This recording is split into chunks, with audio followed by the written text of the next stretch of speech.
See you. Hi, UK. You've won 4 Premier League titles, you've won an FA Cup, you've played in a Champions League final. This is a quarter-final in a World Cup against the reigning world champions. How does that compare? It's pretty special, isn't it? Yeah, to play in a quarter-final of a World Cup is always going to be special. I think it's obviously a little bit more special when it's against France, the reigning world champions. So it's going to be a very tough game, which we know, and we're fully waiting for, with excitement. You'll almost certainly have the responsibility of marking Kylian Mbappé, who a lot of people feel is the best player in the world right now. But you've come up against him in the past for City against PSG in the Champions League. How do your experiences against him in the past help you when you're trying to prepare for a battle like that? Obviously, it's always going to help because I've played against him, a number of times now, as you just said, with Manchester City and PSG. But just as well as what you've just said, he's a fantastic player in great form. So it's not going to be an easy task, but it's one that, as a professional footballer, you want to play against the best. And as you just said, I think he's, one of the best, if not the best in the world at the minute.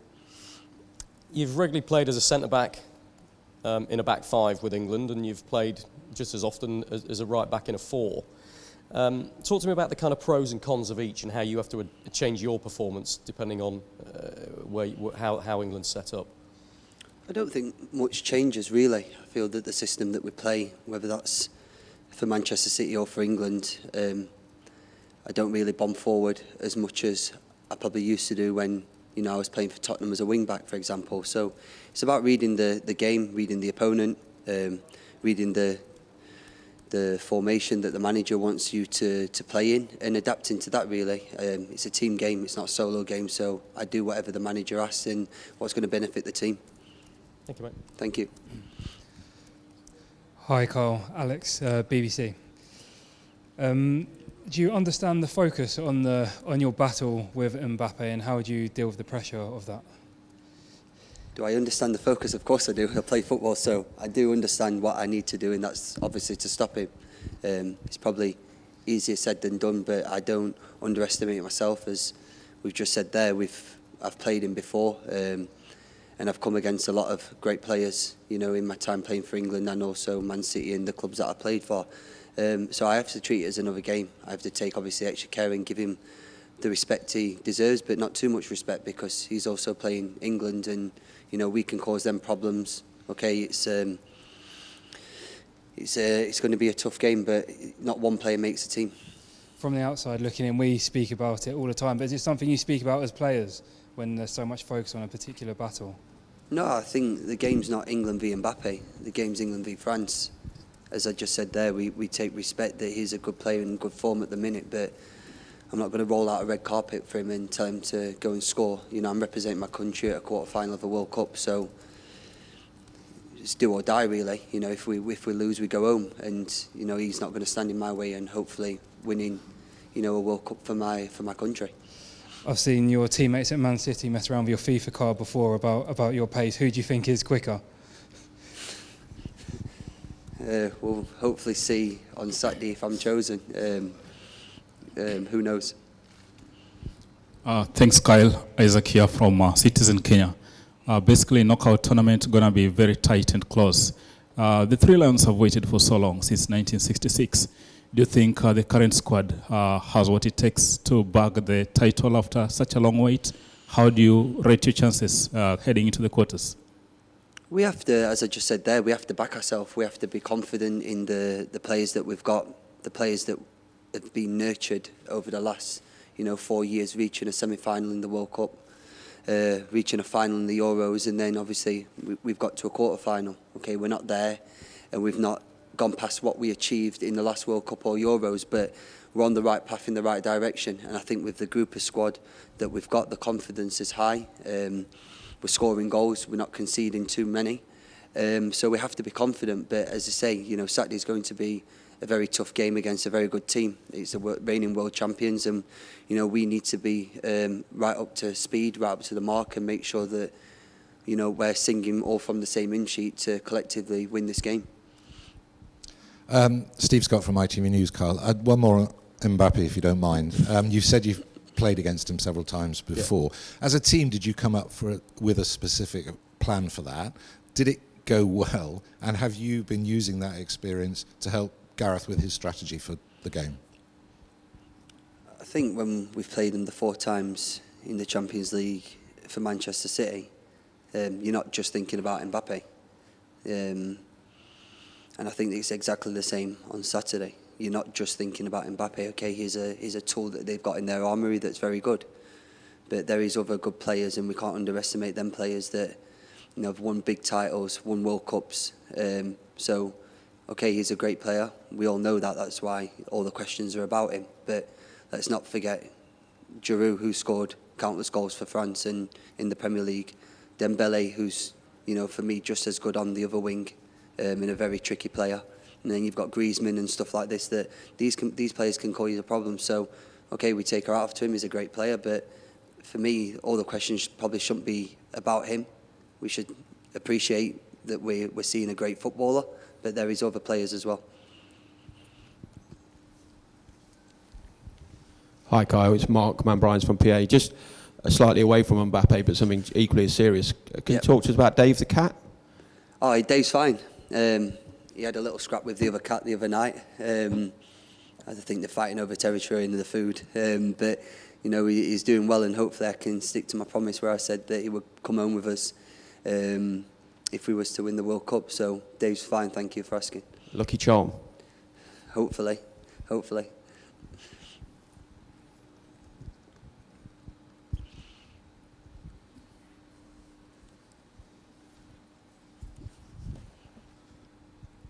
Hello, Kyle. I'm Damien for the French TV. I will be very original. I will talk about Mbappé. Yeah. Do you know what he said about you last year in France football? Did you hear about that? No. He said that you are one of the rare players that made him suffer. How do you feel about what he said? No, it's nice to hear, obviously, from a good player that he's had a good game against, a tough game against me. I don't know how to say it even more, that I feel that he's a top player. I'm not underestimating that one bit, but we're not playing tennis. It's not a solo sport. It's a team game, and I'm sure you're aware that it takes a team, to win a game of football. Okay, one individual moment can win you a match, but from what we've seen here, it's 90 plus the extra time, which has been a lot, and anything can happen in that. So again, they have to worry about us. It's not just us worrying about them. And one more question, because we have Mbappé, a young, talented player. Yeah. But you, English people, have a lot of young, talented players, like Declan Rice, like Bukayo Saka, like Foden, like others. Can you tell us something about this new generation? Because you are like an old guy with these guys. Can you tell us about these young players? I think it's great for the English game. As you just mentioned, a few there with, Jude being one of them that have come onto the scene and kind of, they've had this courage to play for England that probably many of us didn't have when we was that age, where it's no fear, it's fearless, and they go and, express themselves. I feel that we have to pay a big, compliment to the manager for him allowing us to do that, and him allowing these youngsters to have the chance and go and express themselves. But I think it's also to them and their dedication to the game and how they want to, obviously be the best that they can be as a footballer. Okay, to James Ollie here. Hi, Kyle. Hi, James mate. Ollie from ESPN. You're only 32, so this might be a premature question, but have you thought about your international future at all? Is there a possibility this might be your last tournament with England? No, I'm a guy that takes a game at a time. I don't really look towards the future. I can assure you now that I will go for as long as possible, as long as I feel that it's right for myself, my family, and also for the nation. And if the manager thinks that's right, I feel really fit, I feel strong, I feel energetic. I still, want to achieve things that I've already achieved and I still haven't achieved in football. And the hunger's still there, so I feel great. It's not going to happen, anytime soon, but as again, who knows in the future what will happen. It's going to come to an end one day, isn't it? But from the way you're talking, you're thinking 2024 is very realistic. And 2024, I'm 34. As long as I'm performing well and I feel good in my body, the manager wants to pick me first and foremost, then we'll see. But as again, I'm really not thinking, too far into the future, and that's not to, bypass your question. It's more, game at a time, which is on Saturday, and then we'll look and see what happens from there on. Thank you. Thank you. Hi, Kyle. Hi. Frederick Hub from AFP. I had a question. I was looking at the statistics, and I noticed that England has much more possession than in the previous tournament, like 10 points more than in Russia and 14 points more than at the Euro. Is it something the coach has asked you to work on? And second, does it make it easier for people like you who come from a club like Manchester City, where possession is an important target in the game? I feel why we've got more or less is maybe down to the tactics that we played a 5 in the Euros and the World Cup. So maybe we can control the ball a little bit better, and we've got more men further up the field with attacking minds. Does it help me personally? Of course, I'm used to playing, with Man City and Pep, and he does like to keep the team and pass the other teams to death, really. So, listen, we try and play in our own way, but I think that we also have to take into consideration the manager's ideas here. He's got different ideas to Pep, and he'll do what he feels is best for the nation in getting the 3 points. Hi, Walker. Rafael Nario from TV Globo from Brazil. We know that you had played with Hugo Lloris in Tottenham, and Harry Kane still plays with him. Do you know any secrets to beat him? And what do you think Harry Kane has any secret for that? If I told you the secret, it wouldn't be a secret. So I'm going to keep the secret with me.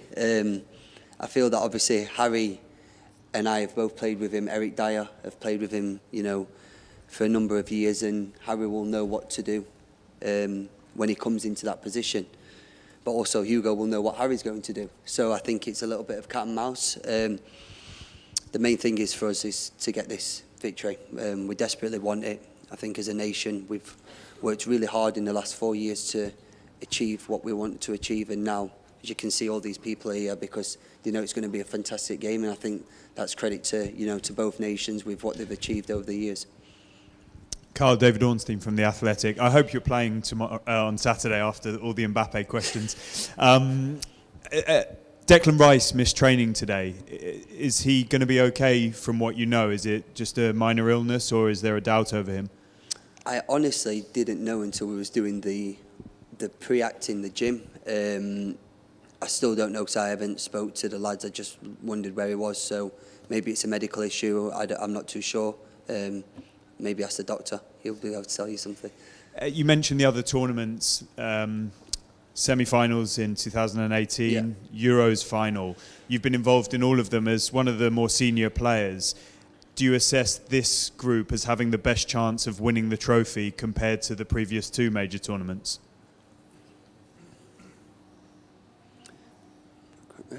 I don't know, actually, because I feel that the standard of players has probably gone up another level in this tournament.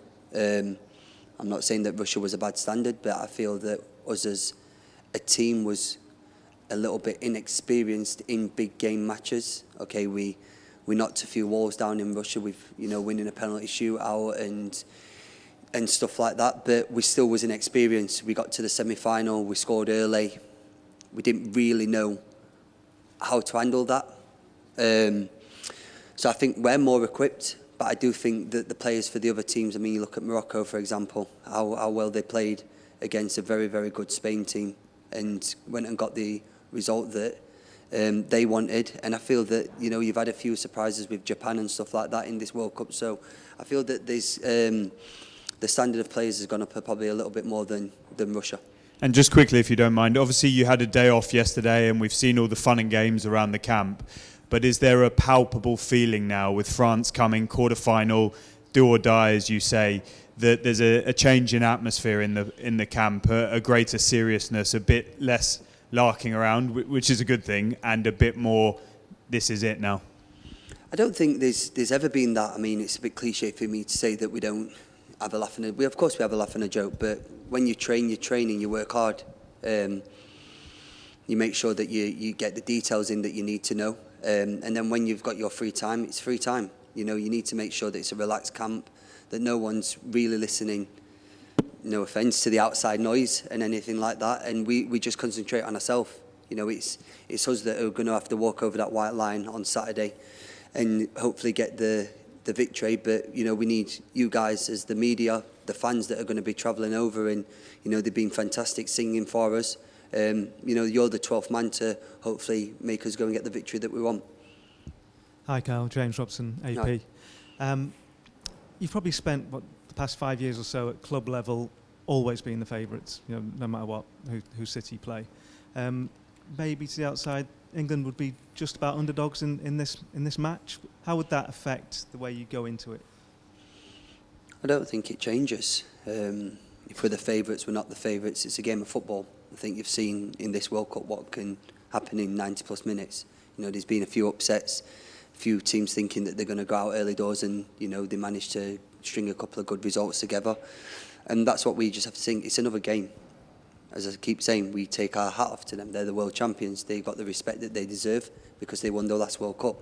But I can assure you that each and every one of us, whether it's the 11 that's starting or the people that come on, will not be rolling the red carpet out for them to go and perform and think it is a theatre for them to showcase their great talent. You know, we've also got great talent that I think that we need to be speaking about as well. The goals that we've scored, the clean sheets that we've kept, and we just move forward with that. You don't see yourself as underdogs at all? Say again, sorry? You don't see yourself as underdogs at all, as far as you're concerned? I see yourself playing the world champions, and I see two very good teams that are going to go toe-to-toe. I don't see no outright favourite or, you know, underdog. Okay, we've got four lined up. Starting gentleman here. Hi, Kyle. Hi. Marcel from the Dutch Telegraph. I come from a country where managers have always thought that attacking football is the best for our country. Louis van Gaal's doing the opposite now. He says we have to be a counter-attacking team if we want to win something. At the same time, I feel as if your team is probably more attacking and more attractive than any other time for many years. Would you agree? And how do you look at this situation of whether you can attack or not in a World Cup? I feel that we've got great players, and I think we've got great players that can come off the bench and affect games, which they've done. And I think that's full credit to, we'll say, the likes of Marcus Rashford, who come off the bench and, you know, scored a goal. Jack Grealish, who's come off the bench and scored a goal. The players that have started, you know, Bukayle's been on fire, Phil's scoring goals, Harry's got his goal now. So we've got goals coming from all end of the field. Now, me as a defender, I want clean sheets. You know, I'm fantastic if you go and get goals, but if we scrape through and win a 1-0, and I know that, you know, the back four, the back five have dug in and, you know, made sure that we get that clean sheet. That's my main concern of, you know, not conceding goals. But as you say, it's a great bunch to be in. I can tell you in training it's tough marking some of these guys, but you want to play against the best in the world, and I think we've got some of them, you know, in that changing room across the road. Hi, Kyle. Here. Yeah. Vincent from French media. I have two questions for you. The first one would be, do you think there's a special rivalry between France and England, even today? And the second one would be about Hugo Lloris. What do you think about him as a person and as a goalkeeper? Thanks. I think France and England have always been a great game and a great battle. I remember watching, you know, France and England when I was growing up, and it's always been, you know, a great match. I think you're going to get another one come Saturday. As for Hugo, he was my captain at Tottenham. I remember when he signed, when there was Brad Friedel in net and Hugo come from Lyon. And he's always been a great professional and a great captain. So I have nothing but good words to say for Hugo. But I mean, if he's watching, I hope you don't have the best of games on Saturday, because, you know, I want to win and I want to take my nation through. Hi, Carl. Roman from National World.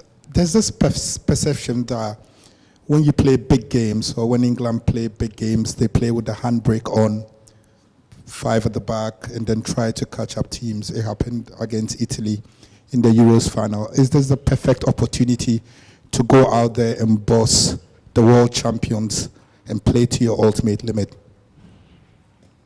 I think it's a great opportunity to put a stamp down and to say that we are a good team and we can achieve, great things. And I think that it will ultimately give us the belief that we can actually go on and win this. I'm not saying that we don't believe, but to beat a big team like France in a quarterfinals match and the reigning world champions, you've got to take some confidence from that. Not arrogancy, but confidence. As you said, for defending or being a little bit more negative in previous tournaments, I feel that the manager makes the right call to play a 4 or play a 5. No one was complaining about a 5 in defence when we reached the European final. But then all of a sudden when we get to the European final and it's probably not as attacking as what people have liked to see, then it was a bad move. So I think it's a little bit harsh to judge him on what he's done previously. I think we've moved forward from this tournament as playing as a 4 and playing really good attacking football and scoring goals. So let's just go off the last game, which we won, and it was a comfortable win, I feel, and we move forward from that. Okay, last question of this section from Jerry there. Hi, Carl. Jerry Lawton here at the Daily Star. Good luck. Thank you. At the weekend. Thank you. Would you believe there's been a tornado 10 miles north of the ground where you're going to play today? There's a guy on the internet holding a pile of hail. Yeah. The last thing I thought I'd be asking you in a desert question, but rain is actually forecast, a really good chance on Saturday. Do you think, you'll probably be used to playing in the rain, that might be something that will have an influence on the type of game we get and England's chances? I never thought I'd say it. I can't wait to see rain. It's been that long, and living in Manchester, you see rain every day. It was actually looked like it was going to rain when we was training outside, so I'm not surprised that you said that it was a tornado, obviously where the ground was. It can have a factor, France experienced rain as well, so it's both teams playing in different weather conditions than what they've been used to over the last couple of weeks and being out here. But I don't think that that's going to really make the difference between two sides, a little bit of rain, if I'm being honest. Okay, everyone, that ends the live section. We'll now move on to a very short section of Bargain until 10:30 p.m. this evening UK time. We'll start with Andy Dunn at the front here.